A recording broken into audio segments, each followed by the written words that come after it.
Have you ever thought about the most complex, most powerful machine on the entire planet? Well, you're living in it. Today, we are going deep inside to understand the incredible relationship between your brain, your mind, and your heart, and how they team up to literally create your reality. So let's just jump right in with the big question. Who is actually calling the shots up there? I mean, really think about it. When you make a choice, is it just your brain firing off signals? Is it that voice in your head we call the mind? Or is it something deeper? A gut feeling, maybe? It's a huge question, and we are about to map out the entire command structure for you. Here's how we're going to break it down.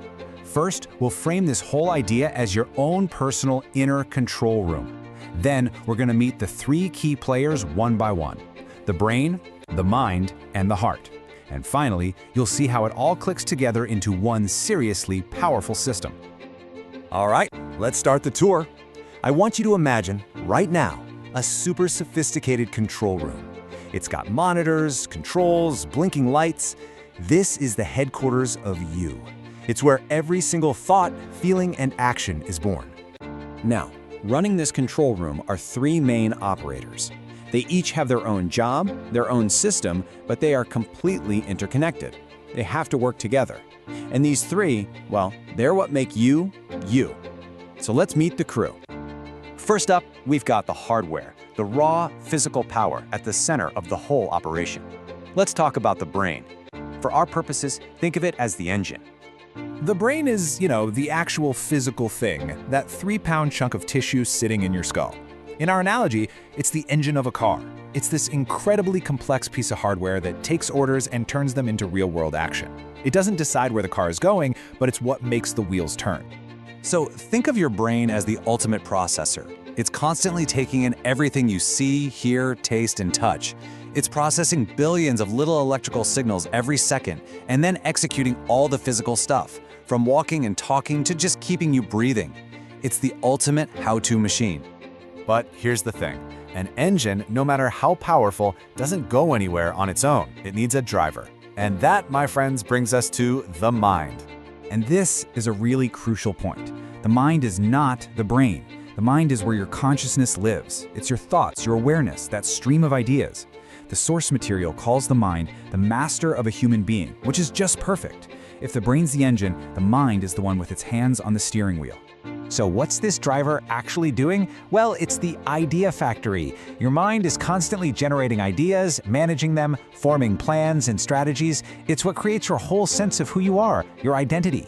It's the brilliant software running on the brain's hardware. And here's where it all clicks into place. The brain is the how. It's the physical hardware, the neurons and synapses.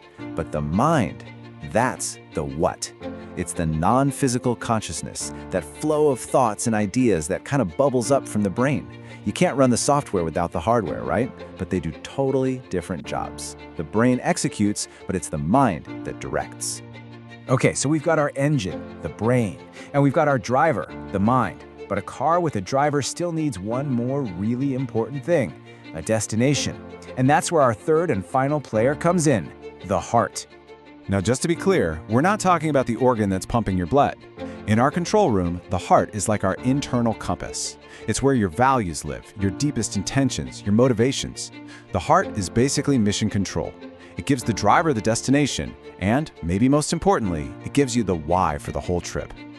The heart's whole job is to figure out what truly matters to you. It sets your purpose. It lights the fire of your motivation. It's the ultimate source of fuel for the entire system. Because think about it, without a clear why from the heart, the mind has no idea where to plan to go, and the brain has no meaningful commands to carry out. Okay, so we've met the crew, the brain, the mind, and the heart. Now for the really cool part. Let's see how these three work together in this beautiful, seamless flow, what we can call the cognitive workflow. And honestly, the process is just so elegant. It all starts with the heart. The heart sets the intention. That's the why. Then the mind gets that why and says, okay, here's the plan. That's the what. And finally, the brain gets the plan and puts it into motion. That's the how. See that? It's a perfect chain of command. Why, what, how. Heart, mind, brain. And this right here, this is the ultimate goal. When people talk about being in the zone or in flow, this is what they mean. True alignment is when your heart's purpose, your mind's plan, and your brain's actions are all humming along in perfect, beautiful harmony. So, why does all this matter? Because understanding this setup, it's like getting the owner's manual for your own mind. When you know who's doing what in your inner control room, you can start to really take charge. It's the first, most important step to mastering your focus, your habits, your entire life. So there you have it. We've toured the control room, we've met the crew. The heart gives you the destination, the mind draws the map, and the brain drives the car. The only real question left is, now that you know who they are, how are you going to lead them?